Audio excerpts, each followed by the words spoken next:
Bonjour à toutes et à tous, merci de prendre le rendez-vous de votre émission dominicale Week Echo. Le phénomène est cyclique. Chaque année, plusieurs communes du pays sont inondées en raison de la montée des eaux dans les bassins.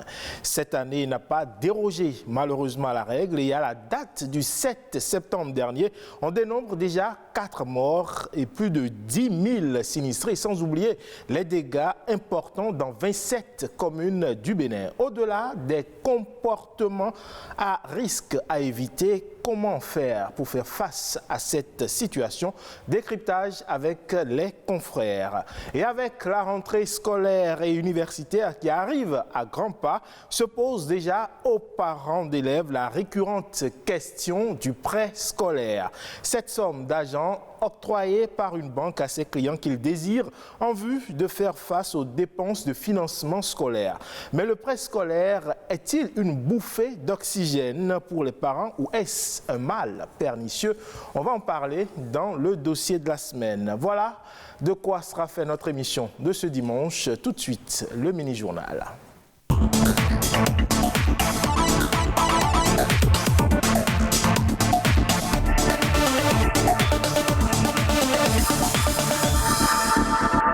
Mesdames, Messieurs, bonjour et bienvenue dans le mini-journal sur Week Echo. Les producteurs de fruits utilisent des engrais chimiques pour accroître le rendement de la production, une façon de faire qui peut porter atteinte à la bonne santé de l'homme. Quelles peuvent être les conséquences de la consommation des fruits produits avec engrais sur la santé? La réponse dans ce reportage réalisé par Machel Gbetoro. Nous constatons que les produits sont trop engraissés. Il y a trop d'engrais sur les produits. De quels produits s'agit-il? Eh bien, des fruits.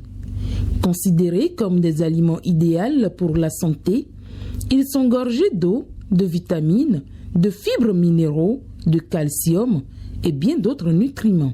Bénéfiques pour un équilibre sanitaire de l'organisme humain, les fruits sont vus de plus en plus comme source d'intoxication alimentaire de par leur qualité.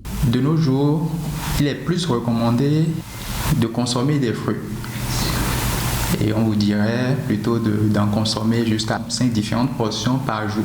Mais ce qui pose problème aujourd'hui, c'est la façon dont ces fruits sont produits. Est-ce que cette façon de produire les fruits n'a pas de conséquences sur la santé? Je vous dirais d'emblée que oui. Les conséquences dont nous parlons peut se retrouver aussi bien chez l'enfant que chez l'adulte. Et quand je parle de l'enfant, y compris le bébé qui est dans le ventre de sa mère. L'utilisation de l'engrais chimique dans la production des fruits dégrade non seulement la qualité du fruit, mais agit aussi sur le sol. La soif d'avoir des produits d'une certaine grosseur, la soif d'avoir un rendement élevé sur le petit espace qu'on a, cette soif peut amener un producteur à aller vers des engrais chimiques qui ne sont pas adaptés forcément aux spéculations qu'il est en train de faire. Donc il ne faut pas être dans la recherche d'un rendement élevé et de forcément avoir de gros produits et créer des problèmes environnementaux parce qu'un sol sur lequel on utilise des engrais chimiques, ce sol est appauvri à nouveau. Que faire pour freiner l'ampleur des dégâts? Lorsque tous les producteurs auraient pris conscience du danger qu'on court en utilisant des engrais qui ne sont pas adaptés pour produire des fruits qu'on peut consommer directement, nous allons changer de comportement. Si déjà à la base, il y a une réglementation bien définie qui dit quels pesticides peuvent être utilisés sans impacter trop la santé humaine, quel pesticide est à éviter et que cette réglementation soit bien suivie et qu'il y ait des contrôles par rapport à cela, je pense que c'est déjà un début.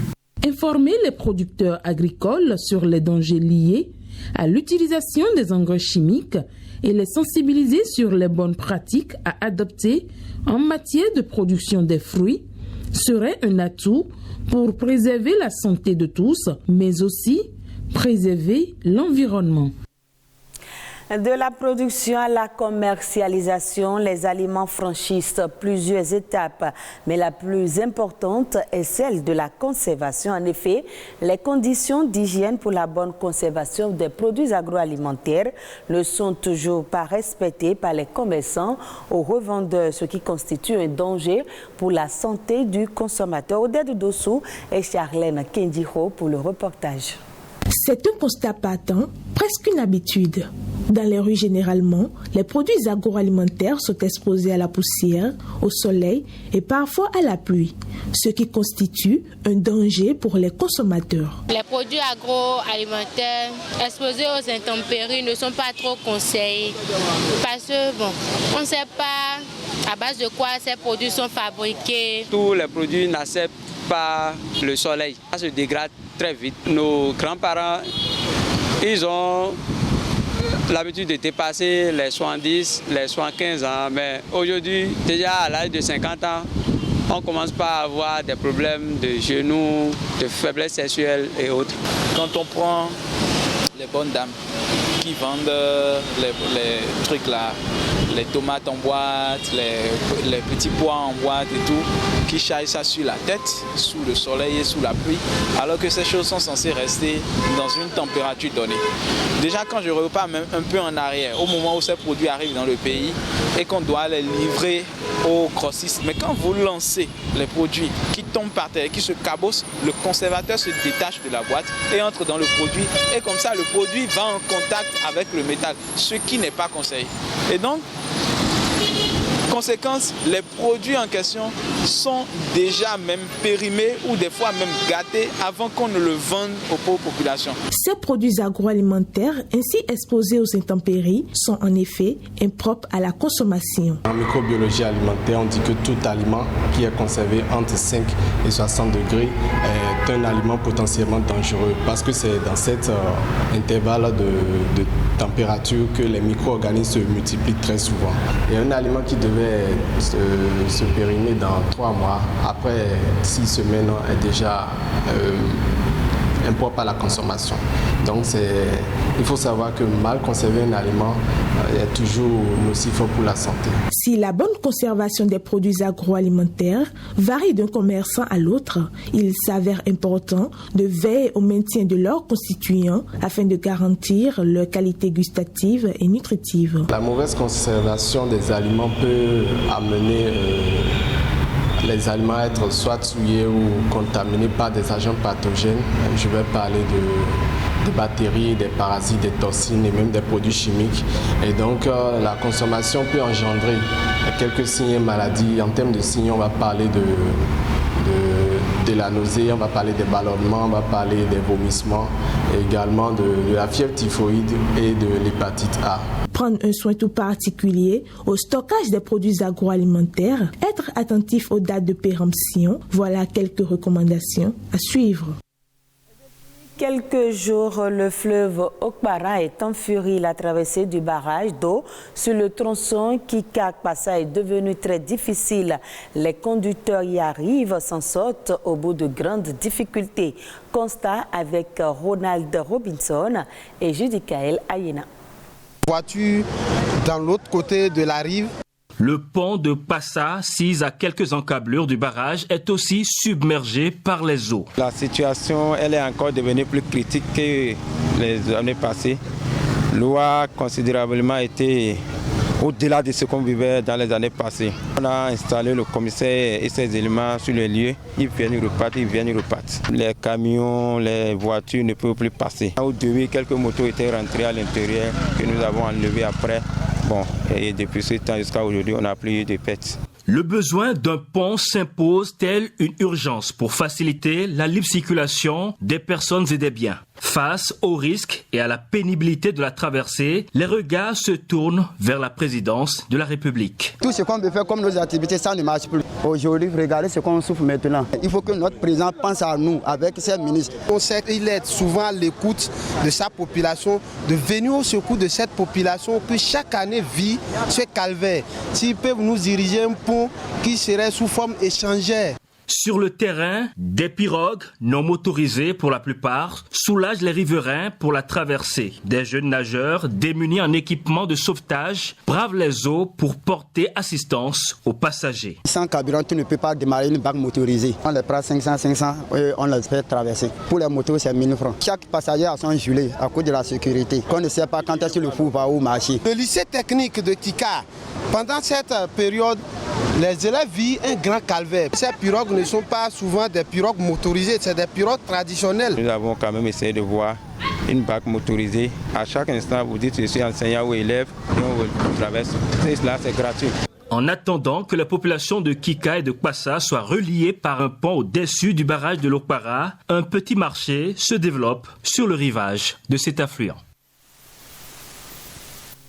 Et ce sera tout pour ce mini-journal. Week Eco se poursuit avec vous, Ulvaeus Balogo. Merci à vous, Amandine Agnambossou. Et sans transition, on passe à la revue de presse économique, toujours à la présentation, Amandine Agnambossou.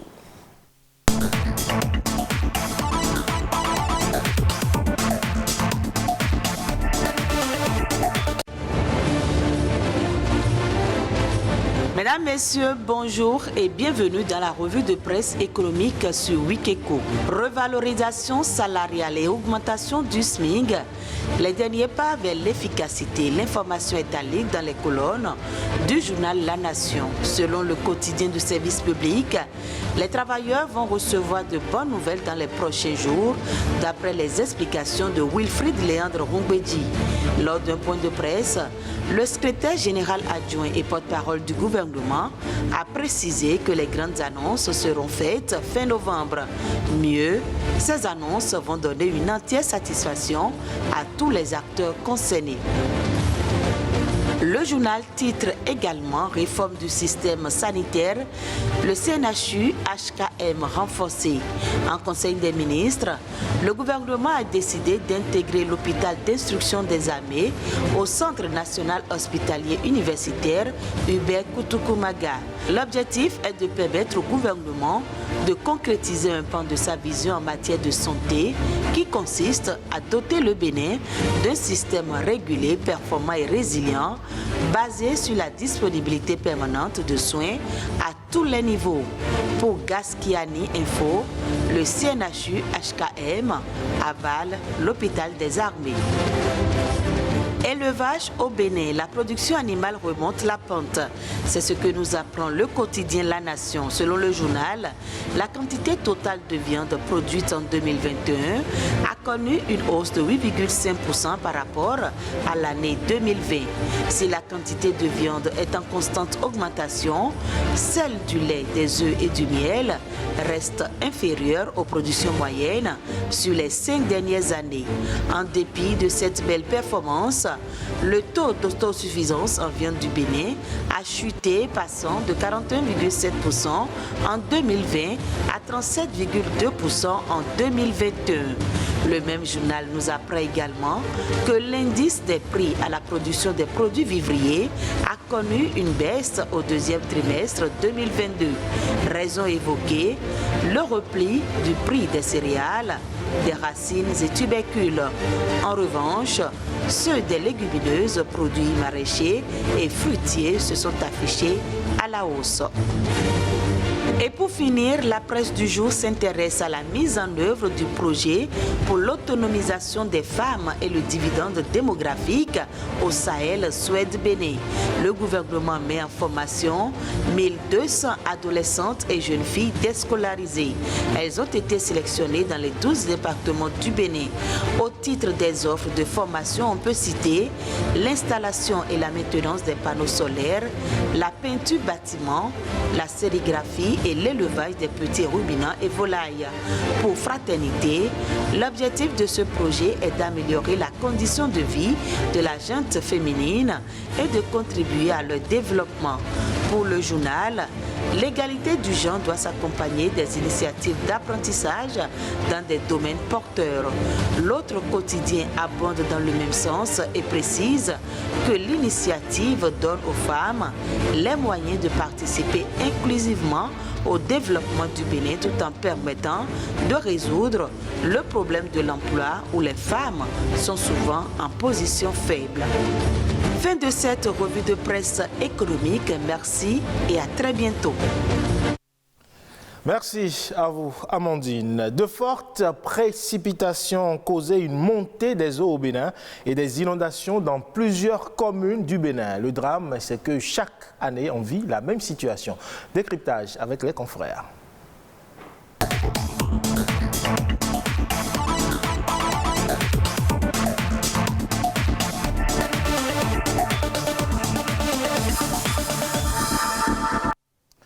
En plateau avec moi pour en parler, Landry Hueton. Landry, bonjour. Bonjour Yves. Merci d'être avec nous. Plaisir partagé. À côté de Landry, Yves Patrick Loco, qu'on ne présente plus aussi. Bonjour Yves et bonjour téléspectateurs de BB24, inconditionnel de cette émission Week Eco. Merci. Alors Yves, cher confrère, plutôt, voilà, le décor ici planté, le phénomène cyclique de la montée des eaux auquel on assiste dans la période d'août à novembre, on y est encore, on va le dire. Et chaque année, on a quand même comme l'impression qu'on est surpris à chaque fois quand ça arrive. Yves. Et malheureusement, on ne devait pas être surpris par ce phénomène cyclique-là qui se passe chaque année. Vous l'avez rappelé, d'août à novembre. C'est vrai qu'il y a des mécanismes mis en place par l'État.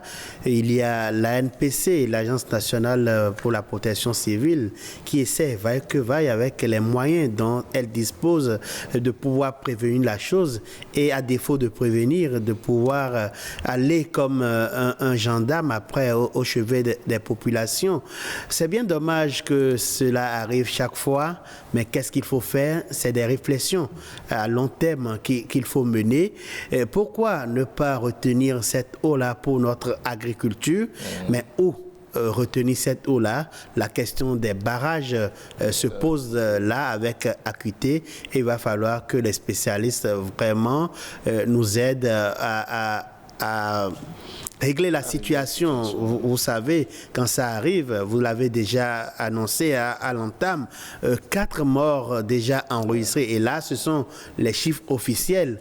Il y a peut-être des morts enregistrés dont on n'est pas au courant pour le moment. 10 000 personnes sinistrées. Ça rappelle un peu, même si les chiffres sont moindres, ça rappelle un peu cette situation qu'on a vécue il y a 12 années de cela, en 2010, où on a dû recourir à un téléthon pour sauver les meubles. Alors Landry, Yves Patrick Loco l'a dit, on a l'ANPC, on a même la cellule de prévision et d'alerte qui existe. Donc en temps normal, on sait que durant cette période, on devrait assister à des cas d'augmentation d'eau, à des cas de montée, d'inondation et tout ça. Et pourtant, on est surpris. Oui, on ne peut être que surpris parce que la NPC ne peut pas faire grande chose. J'ai entendu Patrick Loco dire tout à l'heure que c'est une structure ou un outil qui devrait jouer aux gendarmes, mais qui au finish joue aux sapeurs-pompiers en fin de compte. Parce que bon, c'est quand ça se produit et qu'on vient au chevet de ces sinistrés. Je ne voudrais pas être alarmiste ce matin et je ne voudrais pas non plus remettre le cliché qu'a soulevé tout à l'heure Yves Patrick Loco en 2010. On peut rappeler un peu des chiffres pour dire à ces occupants de ces zones, mais aussi au gouvernement et à l'NPC ce qui pourrait arriver. Comme on le dit, l'homme prudent voit le mal de loin. En 2010, on était à près de 68 000 victimes et près de 60 000 enfants ont été impactés par ces inondations-là. 46 morts, 55 communes sur les 77 ont été impactées négativement par ces inondations et c'était en septembre. En octobre plutôt 2010, nous ne sommes qu'en septembre et nous n'avions même pas encore atteint le pic, mais nous avions déjà 4 cas de mort officiellement, comme l'a dit Patrick Loco. On ne sait pas tout ce qu'il y a en dessous. Beaucoup de dégâts, puisque j'ai entendu sur les ondes très récemment, des motos ont été emportés au niveau du truc là, du pont de Niki, je crois. Niki, tout à fait. Et beaucoup de choses. Mais écoutez, faites un tour. Moi, j'ai été tout récemment du côté de Atiémé, avec le lac Aïgmé, mais quand ce fleuve-là, quand ça sort de son lit, mais écoutez, tout est inondés dans cette région-là. Et ce n'est pas possible qu'on puisse se taire. Je crois que Yves Patrick a dit tout à l'heure, la problématique elle est beaucoup plus majeure. Et est-ce qu'on va toujours continuer, excusez-moi du peu le terme de colmater les brèches ou régler définitivement ce problème? Je me rappelle encore, c'était un slogan il y a quelques années, Cotonou en campagne contre l'inondation. Bon, je crois que tout ça c'est fini. Et les collecteurs, Isincel ou je ne sais pas quoi, est-ce que ça existe toujours? On a le programme d'assainissement pluvial quand même. D'accord, les concepts, on n'en finit pas toujours. Mais je crois que, et pour faire beaucoup plus sérieux, je crois que la réflexion, excusez-moi, doit pouvoir être à ce niveau-là. Que devront-on faire plutôt? J'arrive au niveau de Cotonou seulement et à la périphérie, parce que ce n'est pas que Cotonou et périphérie, c'est beaucoup d'autres régions comme Zanyarando et puis le Mono et beaucoup d'autres régions, même dans le nord, Aniki et autres. Mais je prends déjà le cas typique de Cotonou et périphérie. Je vais peut-être être, comment dirais-je, Yves Patrick Loco a l'habitude de trouver les mots justes. Et je ne sais pas s'il va me le... Non, je voudrais pas, c'est pas être sérieux, mais je voudrais être beaucoup plus réaliste. Réaliste en vous disant, lorsqu'on se réfère un peu au plan cadastral de Cotonou, tout Cotonou se résume à la Haye-Vive. Oui. Et donc pour dire que tout ce qui reste en dehors de Haye-Vive devrait être normalement rasé. Oui, je vais peut-être paraître bizarre. Non, je ne fais pas fort, je fais réaliste. Parce que demander, Cotonou devrait être une cité balnéaire. Voilà, Cotonou devrait être une cité balnéaire. On ne devrait pas permettre à tout le monde veut vivre à Cotonou. Lorsque vous prenez la région de Vosakodi, de Ladi, de Arwasoriagé, de Djidje, ce n'est pas des zones habitables. Tout le temps, nous on a fait des dossiers d'enquête sur cette région. Mais lorsque les maladies hydriques, le choléra et la dysenterie et tout ce qu'il y a, le paludisme, c'est une région fertile pour ces... Alors vous pointez ainsi du doigt le manque de planification. De vision. Voilà. De vision. À la base, on n'a pas réfléchi de cette façon et donc on a laissé les gens s'installer n'importe comment. Aujourd'hui, on aura du mal à raser tout Cotonou. Oui, j'ai un peu comme... Non, je crois qu'il faudra avoir le courage un jour d'en arriver là. Et on finira par en arriver là parce que, vous savez, Cotonou est en dessous du niveau de la mer. Et donc, si on ne fait rien, un jour avec les marées, trucs là, les hautes marées, mais Cotonou finira par se faire absorber par la mer. Ce n'est pas ce que je souhaite. Espérons que ça n'arrive pas. Non, espérons que ça n'arrive pas, mais il faudrait que nous-mêmes nous prenions nos dispositions pour que cela n'arrive pas. Parce que lorsque les vagues montent au niveau de la mer et que vous allez à Fidjirosé, il va en faire quelque chose. Lorsque dans nos Kassankou, on fait un tour par là-bas, les matins, bon, écoute, ce n'est pas... Non, on ne va pas dévoiler. Mais écoutez, l'eau le matin, lorsque vous y allez le matin, vous sentez que les vagues viennent jusqu'à un niveau donné, même du sable. Et un peu pour nous dire, écoutez, je suis en train de venir tout doucement, prenez vos dispositions. L'érosion de la côte, les puits de Siafato et tout ce qu'on nous a dit jusque-là. Mais, comme je le disais, il faut bien qu'on ait le courage, qu'un gouvernement ait le courage un jour de dire arrêtons avec ça, parce que nous, on est englouti beaucoup de milliards pour rien du tout et on est obligé de reprendre le même phénomène les années qui suivent. Pourquoi ne pas décider un jour de dire, au moins de façon progressive, on dit la région par exemple de Vosakodi, de Ladi, de Djidje, de Rendé et tout ça là. Dans un an, on doit pouvoir vous reloger peut-être à Zé, à Glo, à Lada. Surtout que dans cette zone-là, il y a désormais il y a un aménagement qui se fait dans cette zone-là. Et sérieusement d'ailleurs. Et donc, je crois qu'il faudra réfléchir à ce niveau. Alors Yves, on a déjà des dégâts, on a déjà constaté des dégâts, des champs qui sont partis, des populations qui sont sinistrées. Et l'ANPC, en temps normal, joue ce rôle d'alerte-là. Alors, on a attendu que l'eau envahisse les populations avant de leur demander, ou plutôt avant de les appeler à la vigilance. Oui, on a lu, vous et moi d'ailleurs, comme Landry également, ce communiqué du ministre de l'Intérieur qui a alerté les populations, leur a édicté certaines règles de respecter par exemple les mesures barrières pour que la lutte contre le Covid-19 continue toujours à demander aux populations de quitter leur maison parce que vous savez, certaines fois, les murs peuvent céder, occasionnant des morts. Il y a un ensemble de règles qui a été édité, émise par le ministère de l'Intérieur. Si les populations, c'est vrai que le fait déjà cassé, hein, on va peut-être en faire des omelettes si ce n'est pas encore envahi par le sable. C'est dire que la situation est déjà là. La situation est déjà là. Il faut vraiment que les populations respectent vraiment les indications du gouvernement. Qu'est-ce qu'il y a lieu de faire? On a dit qu'il y a des émissions sur les radios locales et communautaires. Oui, c'est que vraiment que le message passe pour que les populations respectent ce qui a été dit. Il y en a qui ne vont pas vouloir partir de leur maison, par exemple. Ils vont dire, je suis né ici, c'est ici que j'ai grandi, ici j'ai réalisé des choses. Mais en pareille circonstance, il faut accepter quitter, quitte à revenir après, parce qu'on constate après que les eaux se retirent. Les eaux se retirent, donc on peut revenir. Donc il va falloir vraiment... Mais ce que je me dis, c'est-à-dire, on sait qu'à partir du mois d'août, on est enclin à subir cette montée des eaux. Alors pourquoi est-ce qu'on n'évacue pas déjà ces populations-là à partir de juin et juillet pour éviter qu'il y ait des morts comme on assiste là? Mais pour aller où? Pour aller pour aller faire quoi? C'est vrai, il y a de la migration environnementale ou écologique qui se fait actuellement. Mais si les populations se déplacent, est-ce qu'elles ont la certitude de continuer par mener leurs activités à leur lieu d'accueil? Quand je laisse ma maison que j'ai investi de l'argent pour construire en plusieurs années, est-ce que je suis sûr de la retrouver en bon état? J'ai des bétails, j'ai des choses, ça pose beaucoup de problèmes. Donc il va falloir vraiment qu'une vision prospective, une vision à long terme se développe pour régler cette situation.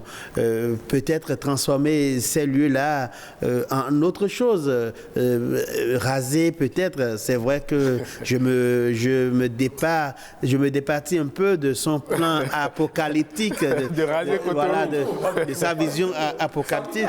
C'est vrai que des situations se posent, c'est vrai que la situation est alarmante, mais il va falloir vraiment réfléchir, déplacer les populations pour qu'elles reviennent. Je ne crois pas que ce serait si facile. Il faut une décision, prendre une décision à la mesure. Oui, à la mesure, sensibiliser surtout.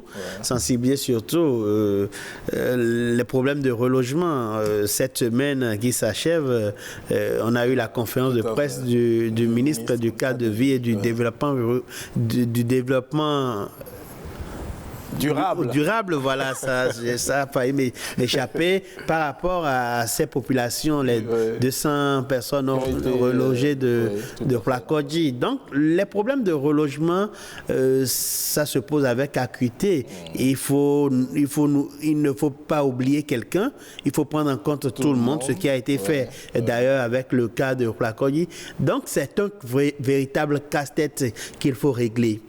Les zones où on doit reloger les personnes là, il faut viabiliser cette zone-là.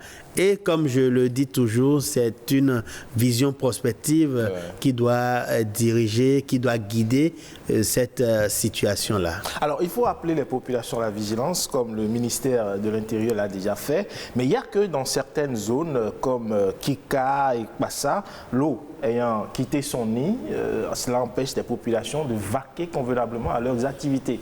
Il faut prendre des barques pour traverser l'eau et là, cela pose le problème du transport fluvial. Et par conséquent, même du matériel qu'il faut pour traverser ces eaux parce que les enfants, bientôt c'est la rentrée. Et on annonce déjà une vingtaine d'écoles inondées. Oui, je crois qu'on aura encore d'autres écoles qui seront inondées parce que ce n'est pas la fin du phénomène. Toujours d'avoir vision à Non, pas du tout. Je suis réaliste.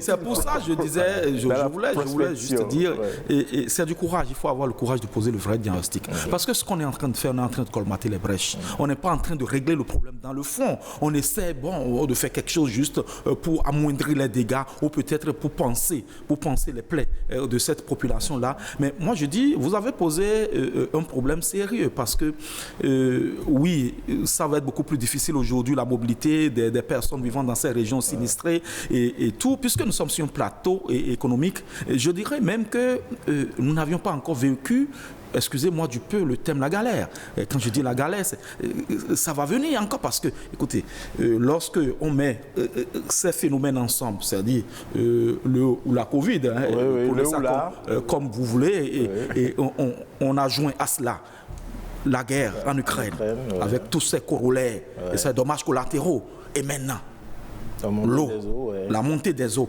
Je crois que c'est même maintenant qu'on doit avoir même des cellules de veille et des cellules pour réfléchir rapidement à trouver les solutions. Pourquoi ne pas déplacer les gens?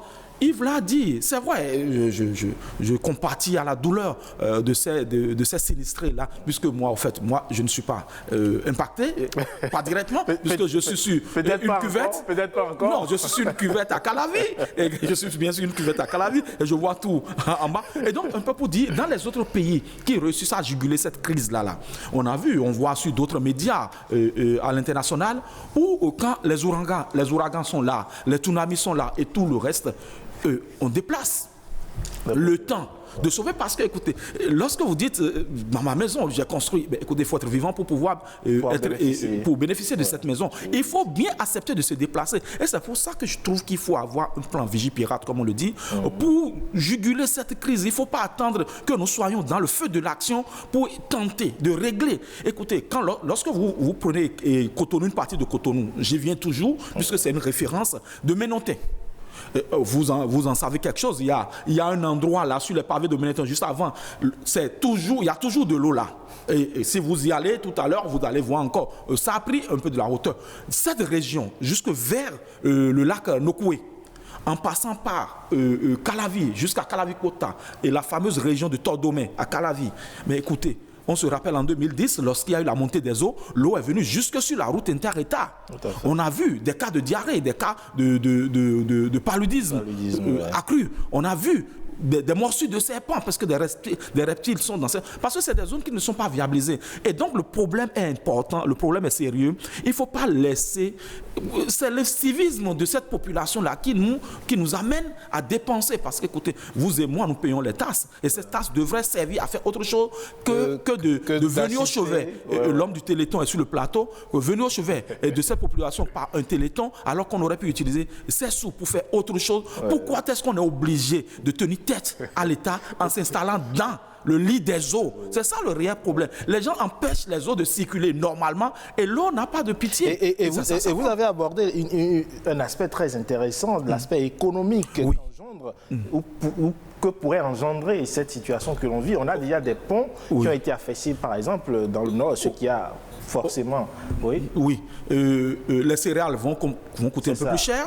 Ce qui vient du nord, du mal à les transporter. Et ça va. Et ça ne va pas seulement être le seul problème. Ça va pourrir dans les champs parce qu'il faut avoir accès aux champs pour pouvoir aller les sortir. Si les champs ne sont pas inondés. C'est ce que je dis. Puisque les champs sont inondés, c'est pourri d'office.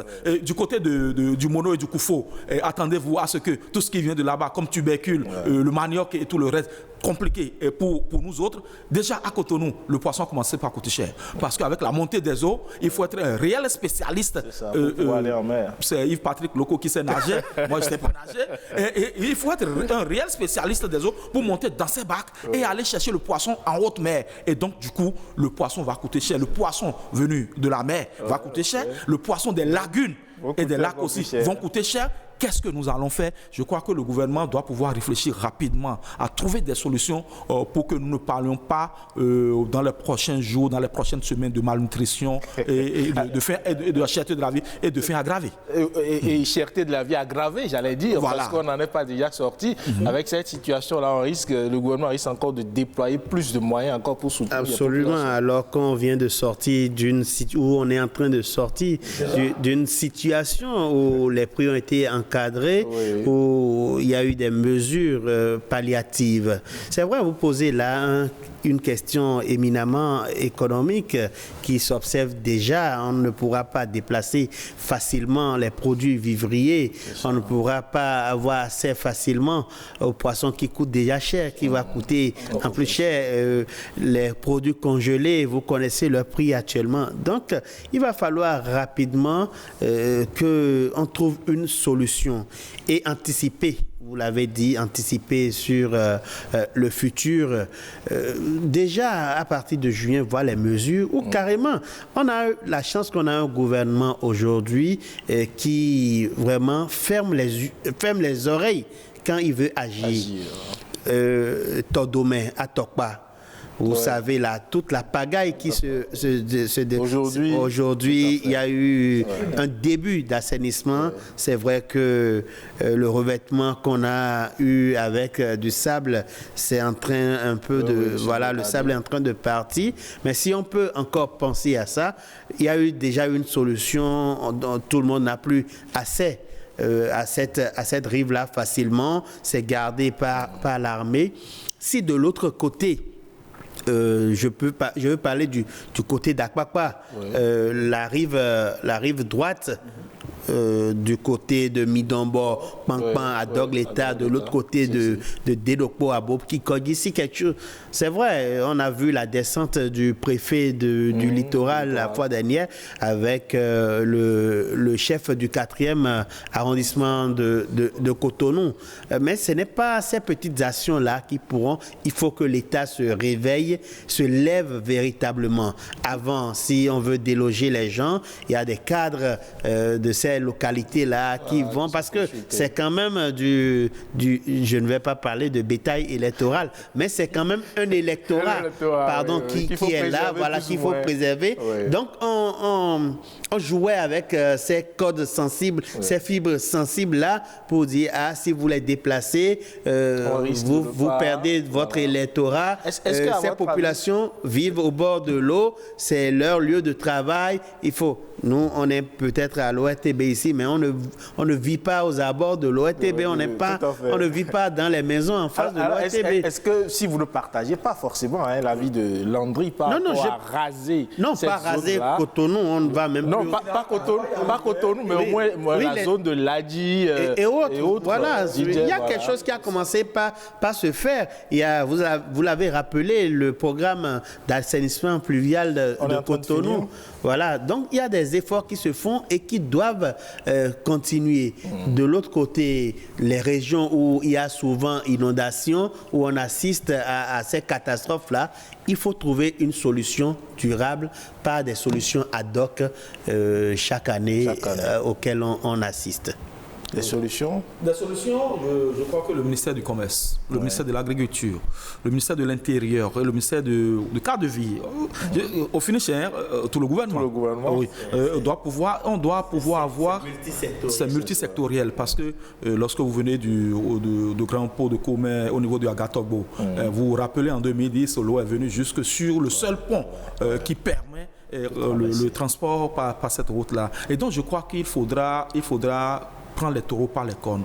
La problématique est majeure et ce seul débat ne nous permettra pas de décortiquer. C'est une piste. Il faut que les sachants puissent réellement se pencher sur la question afin que l'on puisse trouver des solutions, parce que là, moi je voudrais pas être un oiseau de mauvaise augure. Je veux pas revenir sur ce plateau pour qu'on continue de dire il y a 20 morts, il y a 30 morts, il y a 40 morts. C'est pas ce qu'on se souhaite, et je crois que le gouvernement actuel sait prendre la mesure des choses, et nous allons observer et nous allons faire le bilan après. Merci à vous, chers confrères. Landry Croton, merci d'être passé sur ce plateau. Yves-Patrick Loco, merci également pour ce décryptage. Tout de suite, le dossier de la semaine.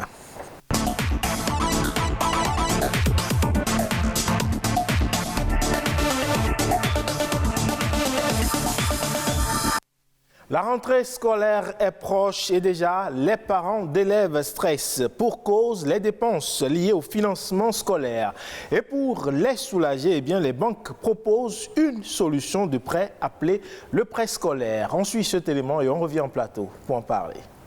Le crédit bancaire est au cœur du fonctionnement de l'économie. Le crédit est une avance de fonds octroyée par un organisme financier aux personnes physiques ou morales qui ont un projet ou des besoins à financer. Prêt scolaire, crédit à la consommation, à l'investissement, il y en existe de plusieurs sortes selon le besoin auquel il s'adapte. La mise en place du crédit fait intervenir en principal deux acteurs, à savoir la banque et le demandeur, mais il a une répercussion directe sur le développement économique. On a parlé par exemple tout à l'heure de crédit d'investissement.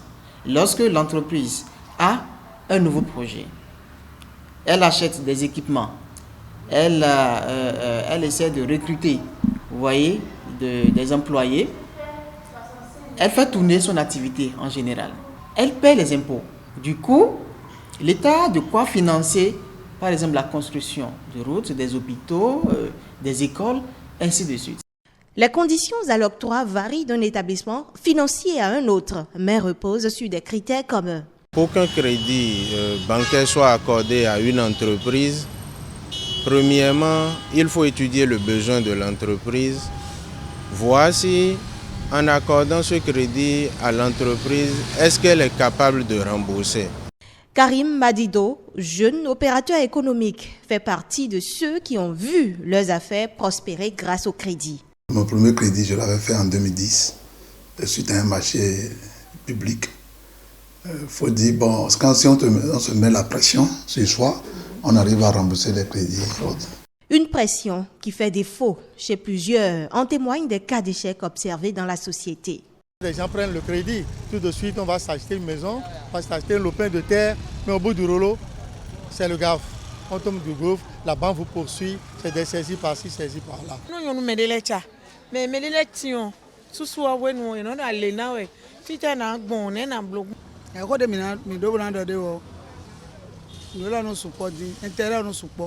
En réponse à ces craintes, voici les erreurs à ne pas commettre. Allez demander un crédit, c'est parce que vous avez un objectif à atteindre.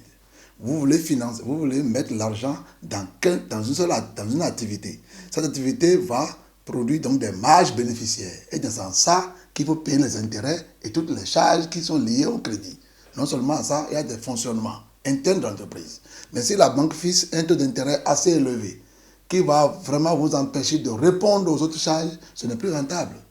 Il va falloir que les opérateurs économiques essayent donc de faire ce calcul interne. Ne pas aller prendre des crédits parce qu'on veut de l'argent à chaud. Et en ce qui concerne les aspects à améliorer par les établissements financiers, le taux d'intérêt. Il va falloir aussi que les banques accélèrent le processus. Des fois, les crédits viennent en retard. Et ceci détruit le projet. Et puis, il faut obliger la banque à faire le suivi pour la réussite effective du projet. De telle manière que si le projet échoue, qu'on arrive à chercher pourquoi ça a échoué. Et aussi imputer les responsabilités à chacun. Ce dernier point rejoint la régulation qui est attendue de l'État, qu'il soit plus regardant en ce qui concerne les conditions générales appliquées par les banques. On parle donc des prêts scolaires et ce matin, pour en parler avec nous en plateau, nous recevons Dieudonné Assouvi, il est économiste. Monsieur Assouvi, bonjour. Bonjour monsieur le journaliste. Merci d'être avec nous. Merci aussi, c'est un plaisir partagé. Et pour conduire cet entretien avec moi ce matin, Arnaud Adadja. Arnaud, bonjour. Bonjour Ilvaïus. Alors, les prêts scolaires, quand on en parle, de quoi s'agit-il en termes terre à terre? Un individu qui, par ses besoins, on va parler des besoins tout à l'heure, dit « je veux avoir un emprunt ». Pour la banque, c'est un prêt. Pour l'individu, c'est un emprunt pour couvrir les dépenses liées à la scolarisation de mes enfants. C'est ça qu'on appelle les prêts scolaires. Donc, c'est un fonds, une somme d'argent qu'un individu va chercher auprès d'une banque pour couvrir les dépenses de la scolarisation de son enfant. Et pour les banques, c'est une somme aussi qui découle bien sûr de l'épargne que les individus ont laissé auprès de la banque, puisque vous savez, la banque, ils ont au moins 3 fonctions. Ils ont la collecte pour déposer et faire les crédits aux gens. Donc c'est dans ce portefeuille de crédit-là qu'ils ont mis en place depuis un certain temps ce qu'on appelle les prêts scolaires. Oui, mais manifestement, est-ce que vous pensez que la quotité cédée par ces banques-là suffit pour accompagner la chaîne de dépenses des ménages en termes d'accompagnement de la rentrée scolaire? Non, pas du tout. Et pour les banques, leur objectif, ce n'est pas de couvrir l'intégralité des besoins, mais c'est pour couvrir une partie, quitte à soulager un peu les parents qui ont besoin de ces prêts-là. Pourquoi c'est comme ça pour les banques? Parce que l'octroi de ce prêt est conditionné par 2 éléments. Le premier élément, c'est d'abord le niveau de salaire ou de revenu de la personne qui va faire le prêt, de l'emprunteur. Le deuxième élément, c'est l'historique de crédit de l'emprunteur toujours. Si vous avez une habitude, une régularité avec la banque, ça augmente la confiance que la banque en vous pour vous faire des prêts. Et l'autre élément aussi qui est caché, qui est le troisième élément qui est déterminant, c'est le taux d'intérêt que la banque applique, qui est également l'élément qui fait qu'aujourd'hui, ce prêt non seulement ne suffit pas, mais augmente les dépenses, en fait, les charges des parents qui font ces prêts-là. Le prêt ne suffit pas, je le répète, mais augmente les dépenses des parents, mais ils ne savent pas qu'en faisant ce prêt, ça augmente les charges, puisque la banque applique les taux d'intérêt qui sont vraiment très lourds dans le contexte 8 mois aujourd'hui, notamment au Bénin. En tant qu'observateur dans le domaine, indubitablement, il doit y avoir des raisons qui poussent ces responsables de ménage à solliciter ce genre de prêts. Bien sûr, bien sûr. Il y a plusieurs facteurs qui sont, on appelle ça l'économie, plusieurs facteurs qui sont liés à ces prêts-là. Vous savez, dans l'économie de façon générale, il y a 2 couples qui déterminent l'économie dans tout le monde entier. Le premier couple, c'est l'offre et la demande qui déterminent le prix sur le marché. Le deuxième couple, c'est la consommation et l'épargne. Donc quand les 2 couples-là ne sont pas dans une économie, l'économie plombe. Et aujourd'hui, nous, notre économie, l'économie béninoise est encore à l'étape d'une économie irrationnelle. Parce que avant de prendre une décision, je disais tout à l'heure que je suis spécialiste de la décision économique, il y a la rationalité économique qui vous demande de faire des choix judicieux pour vous-même et pour les autres agents économiques. Que sont vos partenaires économiques. Dans notre cas aujourd'hui, ce n'est pas le cas. L'individu, je vais parler des facteurs. Le premier facteur, c'est que son pouvoir d'achat. Deuxième facteur, c'est-à-dire son pouvoir d'achat est faible, son revenu est faible.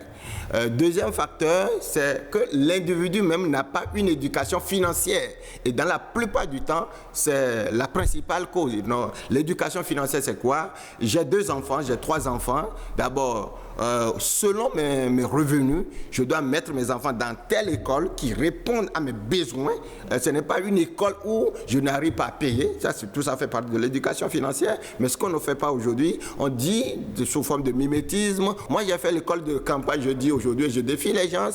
Aujourd'hui, j'ai pu avoir les diplômes que j'ai pu avoir, bien qu'étant... Donc, il y a cette dimension-là qui est fondamentale dans les parts aujourd'hui. L'autre chose, c'est que c'est la crise de l'école, où l'école qui était gratuite avant en France, vous savez, la loi de Jaurès 1881 a considéré l'école comme relevant de l'État et que l'État doit assurer la gratuité. C'est vrai que nous avons ici, au niveau de notre constitution, l'école primaire, mais ce n'est pas ça. Donc ça fait que l'école qui est devenue aujourd'hui une activité commerciale où l'État a privatisé, c'est-à-dire que les privés sont rentrés dedans en vertu de la libéralisation. Donc les gens veulent aller aussi dans l'école privée ou l'université privée qui coûte cher. Donc le facteur cherté de l'école aussi détermine également ces prêts-là. Et ce n'est pas seulement au Bénin. Dans les autres pays aussi, l'école coûte de plus en plus cher. Vous savez, le président Barack Obama a fini par payer sa dette quand il est devenu président. Donc, le fait que l'école est devenue plus chère parce que le privé est rentré dedans et le public aussi ont commencé à appliquer des coûts très chers. Par exemple, vous avez à notre université, les gens payent jusqu'à 750. Or, pour un fonctionnaire, pour payer ça, ça va être difficile. Donc, voilà les raisons qui amènent les gens à aller vers ces prêts-là. Et pour les banques, c'est une aubaine parce que ça leur permet de faire les affaires de grossir leur chiffre d'affaires en bon capitaliste. Alors, à votre avis, M. Assouvi, contracter le prêt scolaire, puisqu'on y est, le prêt scolaire, est une opportunité pour un parent d'élève ou une autre façon de s'endetter, de se surendetter? C'est les deux. Une opportunité, si effectivement vous avez au préalable une éducation, planifier vos besoins et que vous avez pris les prêts pour couvrir votre besoin, ça peut être une opportunité. Mais le second volet aussi, ce n'est pas à exclure, c'est une manière, je l'ai dit tout à l'heure, d'augmenter votre dépense, puisque la banque applique les taux, et j'ai dit tout à l'heure que les taux qu'on applique ici, ce sont des taux exagérés. Moi, j'ai fait la France. Lorsque vous êtes dans les prêts de consommation, les prêts d'équipement, chez nous ici, c'est les deux prêts qu'on prête aux individus, lorsque vous êtes, puisque la banque par nature, c'est que quand on fait les prêts, c'est pour des investissements qui permettent de retourner à la banque aussi et qui permettent de... Mais ici, nous sommes dans les prêts de consommation, et ces prêts-là, normalement, doivent être à taux 0 ou au plus 2 ou 3. Mais aujourd'hui, ces taux varient entre 8 et 12%. Ce qui est... Il y a certaines banques qui mettent taux 0, qui, en tout cas qui disent appliquer le taux 0. Des banques nous parlent habituellement de taux 0, mais ce n'est pas forcément ce qu'on constate. Non, pour vérifier ça, il faut lire le contrat que les banques proposent aux ces gens-là et vous allez voir que le taux n'est pas à 0. Donc ça veut dire que vous avez emprunté 2 francs, que vous avez la capacité de rembourser, ça vous donne après 3 francs. Donc ça veut dire que vous augmentez implicitement sans le savoir alors que c'est un crédit de consommation que vous avez pris. Non, donc ça fait qu'aujourd'hui, ça fait partie des choses qu'on dira tout à l'heure en termes de conseils aux banques aussi, de tenir compte de notre environnement. C'est vrai que c'est le capitalisme, on n'a pas égard à ça. On n'y est pas encore pour les conseils, on n'y est pas encore. Docteur, la même question que je vous avais posée tout à l'heure concernant l'insuffisance de la quotité cédée par les banques, je vous la renvoie sous une autre forme, sous la forme de l'offre.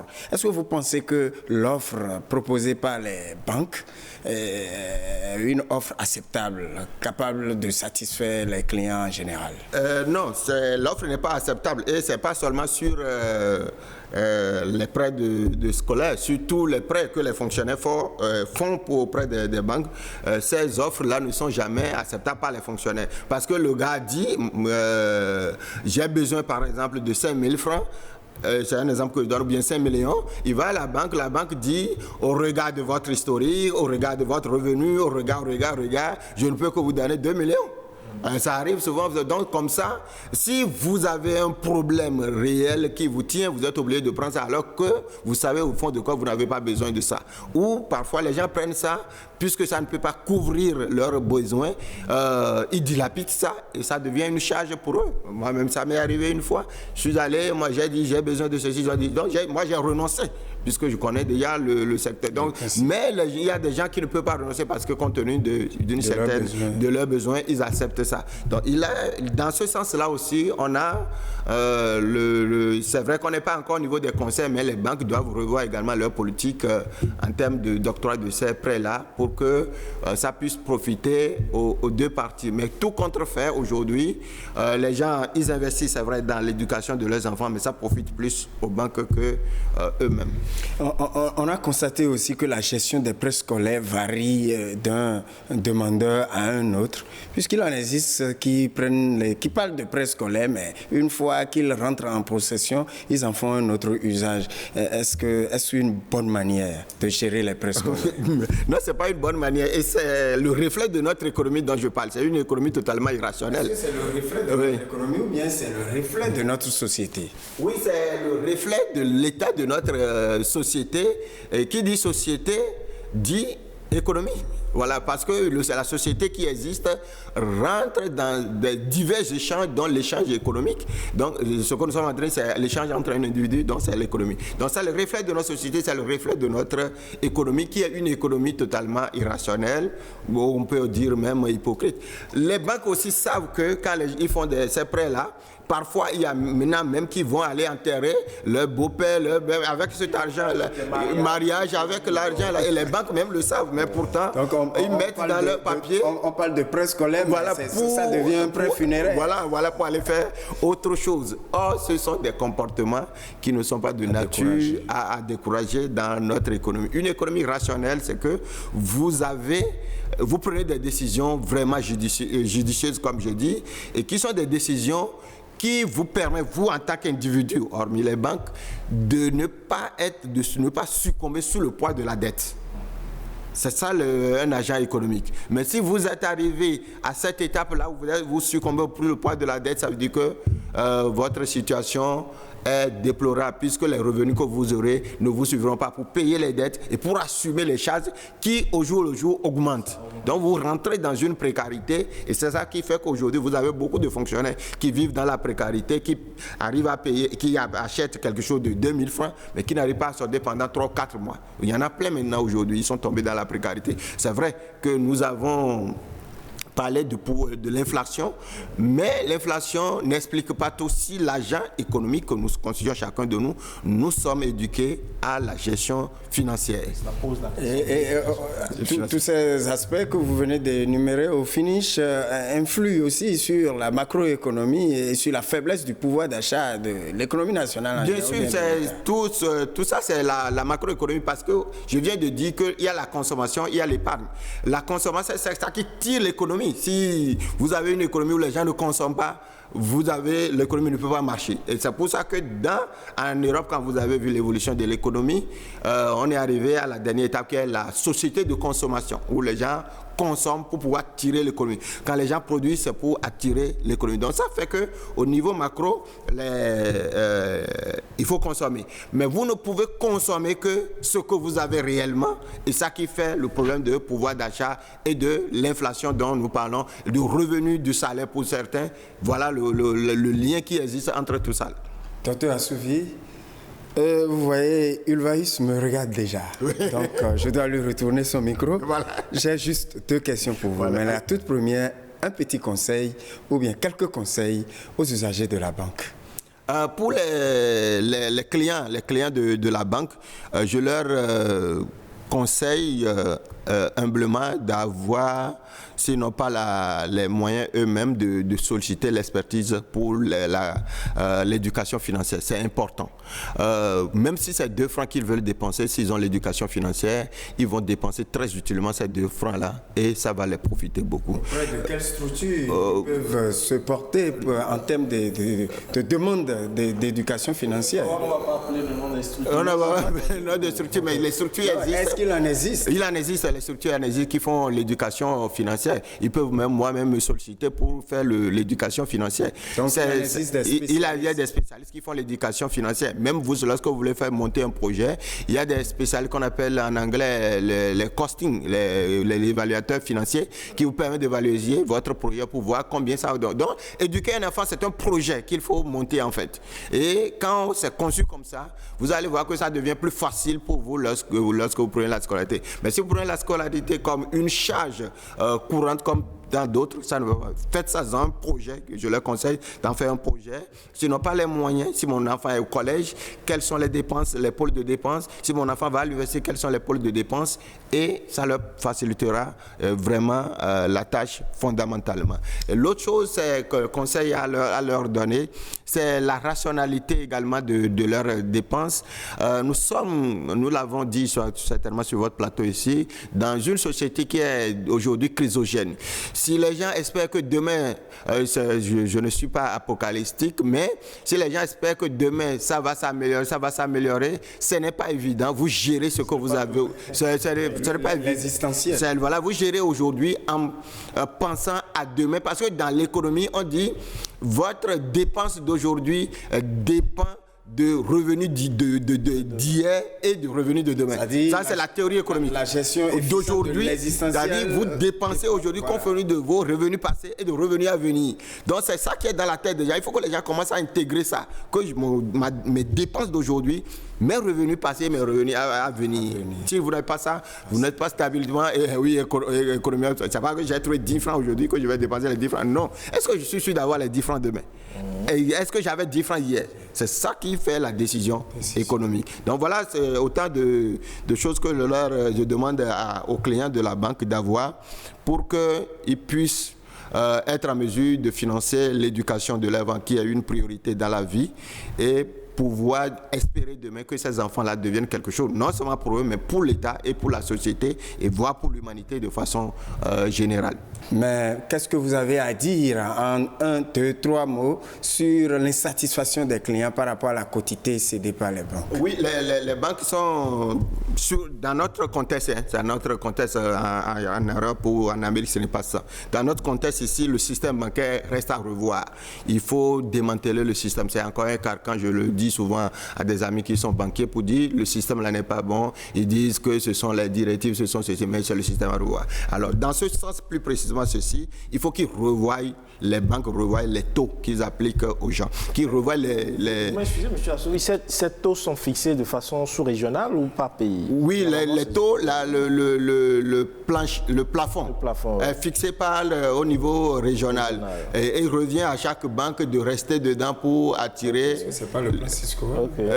Non, ça c'est l'UEMOA de la réglementation dont on a parlé une fois ici.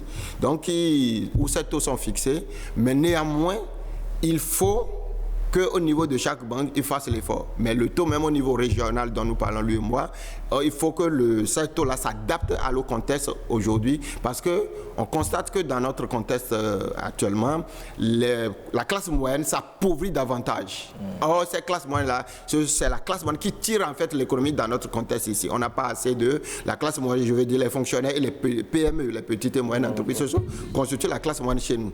Or, on n'a pas de grandes entreprises. Donc voilà les couches aujourd'hui qui sont les clients privilégiés de la banque. Par rapport à ça, que la réflexion doit évoluer au niveau même de l'UEMOA pour que l'environnement soit. Mais pour le cas précis, le conseil a donné, si c'est que vous avez il y a des clients qui ont déposé, c'est de leur proposer des services pour dire au début de la rentrée, vous cotisez 500 francs, vous cotisez 10 000 francs pour qu'à la fin de l'année scolaire, vous avez peut-être 10 000 francs et on pourra peut-être trouver 2 000 francs pour vous compléter ça. Les banques peuvent proposer ces services-là aux gens. C'est vrai qu'ils vont dire que ça ne les profite pas, mais en réalité, ça les profite parce que quand le gars dépose une forme d'épargne et peut, pendant l'année scolaire, fructifier ça à d'autres fins, quitte à attendre que la rentrée suivante pour financer la scolarisation de l'enfant du collecteur ou bien du déposant. Donc ils peuvent proposer ça aux gens. Moi je leur conseille ça de proposer aux gens puisqu'ils en ont la possibilité pour le faire. En conclusion, leur proposer des services profitables, c'est-à-dire vous dites à quelqu'un selon son pouvoir d'achat 10 000 francs, 5 000 francs, 20 000 francs et sur les 10 mois que dure la scolarité, ils ont quelque chose et si après le point, on voit que à celui-là, il lui manque des choses, on peut lui compléter ça. Ça fait une diminution considérable de charges pour les emprunteurs, mais pour la banque, le dépôt des mois là leur permet aussi de tourner leur banque. Docteur, merci. Ulvaïus, je vous retourne le micro. Merci d'être passé sur ce plateau. Spécialiste de la nouvelle économie et de la finance de demain, la finance durable et inclusive. Merci à vous d'être passé sur ce plateau. Arnaud Dadia, merci d'avoir conduit cet entretien. Ce sera tout pour Week Echo de ce dimanche que vous pouvez retrouver sur le site de l'ORTB, le www.ortb.bj, également sur nos pages Facebook Bénin Business 24 et la page Facebook de Week Echo. Merci à toutes et à tous. On se donne rendez-vous dimanche prochain.